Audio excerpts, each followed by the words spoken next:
ವಿಜಯಪುರ ಜಿಲ್ಲೆಯ ಮುರುಘೇಂದ್ರ ಸ್ವಾಮೀಜಿಯವರ ಪ್ರಥಮ ಪುಣ್ಯಾರಾಧನೆ ಹಾಗೂ ಧರ್ಮಸಭೆ ಬಸವನ ಬಾಗೇವಾಡಿಯ ಪಟ್ಟಣದ ವಿರಕ್ತ ಮಠದಲ್ಲಿ ರುದ್ರಮುನಿ ಶಿವಯೋಗಿಗಳ ಸ್ಮರಣೆ ಮತ್ತು ಮುರುಘೇಂದ್ರ ಸ್ವಾಮೀಜಿ ಪ್ರಥಮ ಪುಣ್ಯಾರಾಧನೆ ಹಾಗೂ ಧರ್ಮಸಭೆ ಕಾರ್ಯಕ್ರಮ ನಡೆಯಿತು. ಊರಿನ ಗಣ್ಯ ವ್ಯಕ್ತಿಗಳು ಮತ್ತು ಪೂಜ್ಯರು ಮುರುಘೇಂದ್ರ ಸ್ವಾಮೀಜಿಯವರ ಭಾವಚಿತ್ರಕ್ಕೆ ಪುಷ್ಪನಮನ ಸಲ್ಲಿಸಿ ಮತ್ತು ಜ್ಯೋತಿ ಬೆಳಗಿಸುವ ಮೂಲಕ ಕಾರ್ಯಕ್ರಮಕ್ಕೆ ಚಾಲನೆ ನೀಡಿದರು. ಕಾರ್ಯಕ್ರಮ ಉದ್ದೇಶಿಸಿ ಈರಣ್ಣ ಪಟ್ಟಣ ಶೆಟ್ಟಿಯವರು ಮಾತನಾಡುತ್ತಾ, ಈ ಭಾಗದಲ್ಲಿ ಪ್ರವಚನ ಭಾಸ್ಕರ ಸ್ವಾಮೀಜಿಗಳಿಂದ ಪ್ರಸಿದ್ಧಿ ಪಡೆದ ಶ್ರೀಗಳು ಸದಾ ಜನರ ಮನಸ್ಸಿನಲ್ಲಿ ಇದ್ದಾರೆ. ಮಠ ಮಾನ್ಯಗಳು ಅಭಿವೃದ್ಧಿ ಹೊಂದಲು ಭಕ್ತರ ಸಹಕಾರ ಅವಶ್ಯ ಎಂದರು.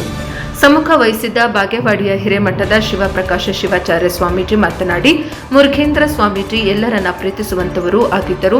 ಅದಕ್ಕೆ ಇಂದು ಎಲ್ಲರ ಮನದಲ್ಲಿ ಇದ್ದಾರೆ. ಬಸವ ಪುರಾಣ ಪ್ರವಚನ ಅದ್ಭುತ ಪ್ರವಚನಕಾರರು ಅವರಾಗಿದ್ದರು ಎಂದರು. ಶ್ರೀ ಮುರುಘೇಂದ್ರ ಸ್ವಾಮೀಜಿಯವರ ಕುರಿತು ಅನೇಕ ಪೂಜ್ಯರು ವಿಸ್ತಾರವಾಗಿ ಮಾತನಾಡಿದರು. ಇದೇ ಸಮಯದಲ್ಲಿ ಅಭಿನವ ಮೃತ್ಯುಂಜಯ ಸ್ವಾಮೀಜಿ, ಸಿದ್ದಲಿಂಗ ಮಹಾಸ್ವಾಮೀಜಿ, ಜಗದೀಶ್ ಕೊಟ್ರಶೆಟ್ಟಿ, ಸಂಗನಗೌಡ ಚಿಕ್ಕೋಡ, ಎಸ್ ಝಳಕಿ, ಜಗದೇವಿ, ಗುಂಡಳ್ಳಿ ನೀಲು, ನಾಯಕ್, ಬಸವರಾಜ್, ಹಾರಿವಾಳ, ಅನೇಕ ಊರಿನ ಮುಖಂಡರು, ಅನೇಕ ಭಕ್ತರು ಉಪಸ್ಥಿತರಿದ್ದರು. ವರದಿ ಶ್ರೀಶೈಲ ಕೋರವಾರ, ಸಂಕನಾಡ, NKS TV4, ಬಸವನ ಬಾಗೇವಾಡಿ.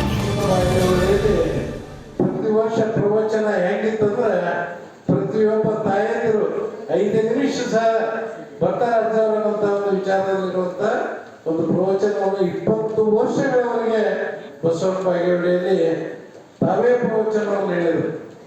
6 ತಿಂಗಳವರೆಗೆ ಬಸವಣ್ಣನ ಪ್ರವಚನವನ್ನು ಹೇಳಿದಾಗ 6 ತಿಂಗಳವರೆಗೆ ಎಷ್ಟೊಂದು ಜಾಗೃತಿಯಾಗಿ ಬಸವನ ಬಾಗೇವಾಡಿ ಜನರಿಗೆ ಅಣ್ಣ ಬಸವಣ್ಣನ ಬಗ್ಗೆ ಸಾಕಷ್ಟು ವಿಚಾರಧಾರೆಗಳನ್ನು ನಡೆಸಿಕೊಟ್ಟಂತ ಪೂಜ್ಯರು ಯಾರಾದ್ರೆ ಅದು ಮುರುಘೇಂದ್ರ ಪೂಜ್ಯರ ಅಂತ ನಾನು ಹೇಳಬೇಕಾಗ್ತಾ ಇದೆ.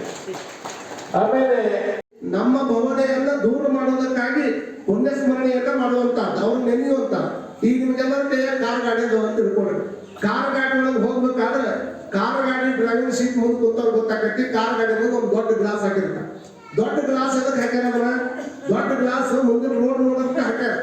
ನಾವು ಮುಂದೆ ದೊಡ್ಡ ನೋಡೋದು ಒಟ್ಟ ಹಿಂದ ಮುಂದೆ ನೋಡೋದಿಲ್ಲ ಅಂತ ಯಾರು ಡ್ರೈವಿಂಗ್ ಮಾಡೋದು ಜಗತ್ತೆ ಅನ್ನೋದು ನಿಮ್ಗೆ ಕೇಳಕತ್ತೇನೆ. ಯಾರು ಒಟ್ಟ ಮುಂದಿನ ರೋಡ್ ಬಿಟ್ಟು ನಾ ಹಿಂದೆ ನೋಡಂಗಿಲ್ಲ, ಅಡ್ಡ ನೋಡಂಗಿಲ್ಲ, ಒಟ್ಟು ಮುಂದೆ ಅಡ್ಡ ನೋಡಿಲ್ಲ ಅಂತಂದ್ರೆ ಬರೇ ಮುಂದಿನ ರೋಡ್ ನೋಡ್ಕೊಂತ ಹೊಂಟ್ರೆ ಗಾಡಿ ಯಾವಾಗ ಆಕ್ಸಿಡೆಂಟ್ ಆಗೈತಿ ಹೇಳಕ್ ಆಗೋದಿಲ್ಲ. ಅದಕ್ಕೆ ತಿಳ್ಕೊಂಡು ಸೈಡ್ ಮೇಲೆ ಕೊಟ್ಟಿರ್ತಾರ. ಎಡಕ್ಕರ ನೋಡ್ಬೇಕು, ಬಲಕರ ನೋಡ್ಬೇಕು. ಎಡಕ್ಕೂ ನೋಡಕ್ ಆಗ್ಲಿಲ್ಲ, ಬಡಕ್ಕೂ ನೋಡಕ್ ಆಗ್ಲಿಲ್ಲ ಅಂದ್ರೆ ನೆಟ್ ನಡು ನಿನ್ ಮುಂದೆ ಒಂದು ಸೆಂಟರ್ಗೆ ಒಂದು ಗ್ಲಾಸ್ ಆಗಿರ್ತಾರ. ವಿಚಾರ ಮಾಡ್ಕೊಂಡು ಹೋಗಿದ್ದೀನಿ. ಯಾಕೆ ಹೇಳಕತ್ತೀನಿ ಅಂದ್ರೆ ನಿಮ್ಮ ಗಾಡಿ ರೋಡಿನೊಳಗೆ ಬಹಳ ಚಂದ ಹೋಗ್ಬೇಕಾಗಿತ್ತು ಅಂದ್ರೆ ದೊಡ್ಡ ಗ್ಲಾಸ್ನಾಗ ಬರೀ ಮುಂದಿನ ಅಡ್ಡ ನೋಡ್ಕೊಂತ ಹೊಂಟ್ರೆ ಅದು ಯಾವಾಗ ಹೋಗಿ ಆಕ್ಸಿಡೆಂಟ್ ಆಗ್ತದೆ ಹೇಳಕ್ ಆಗಂಗಿಲ್ಲ. ಆಕ್ಸಿಡೆಂಟ್ ಆಗಬಾರ್ದು ಅಂತಂದ್ರೆ ಎಡಕ್ಕೆ ಯಾವ ಬರಾಕತ್ತಾನ, ಬಲಕ್ಕೆ ಯಾವ ಬರಾಕತ್ತಾನ, ಹಿಂದೆ ಯಾವ ಬರಾಕತ್ತಾನ, ಇದನ್ನ ನೋಡ್ಕೊಂಡು ಯಾವ ಹೊಕ್ಕಾನ ಅವ ಮಾತ್ರ ಗುರಿ ಚಂದ ಹೋಗಿ ತಲುಪಕ್ಕೆ ಹೆಂಗ್ ಸಾಧ್ಯ ಐತಲ್ಲ. ಹಂಗ ಜೀವನ ಅನ್ನುವಂತ ಗಾಡಿಯನ್ನು ಹೊಡಿಬೇಕಾದ್ರೆ ಬರೀ ನಾವು ಮುಂದಿನ ಅಡ್ಡ ನೋಡ್ಕೊಂತ ಹೊರಟು ಬಿಟ್ವಿ ಅಂದ್ರೆ ಇದು ಯಾವಾಗ ಒಂದ್ ದಿವಸ ಆಕ್ಸಿಡೆಂಟ್ ಆಗತ್ತೈತೆ. ಅದನ್ನ ಬಿಟ್ಟು ಹಿಂದೆ ನನಗೆ ಯಾರು ಆಶೀರ್ವಾದ ಮಾಡ್ಯಾರ, ನಮ್ಮನ್ನ ಯಾರು ಮುಂದೆ ಕಳ್ಸಕ್ ಪ್ರಯತ್ನ ಪಟ್ಟಾರಂತ ಹಿಂದಿನ ಆಜು ಬಾಜು ಇದ್ದಿದ್ದು ಯಾವ ತಲೆಯಾಗಿ ಇಟ್ಕೊಂಡು ಮುಂದೆ ಹೋಗ್ತಾರ ಅವ ಮಾತ್ರ ಗುರಿ ಮುಟ್ಟಕ್ ಸಾಧ್ಯ ಐತೆ ಅನ್ನೋ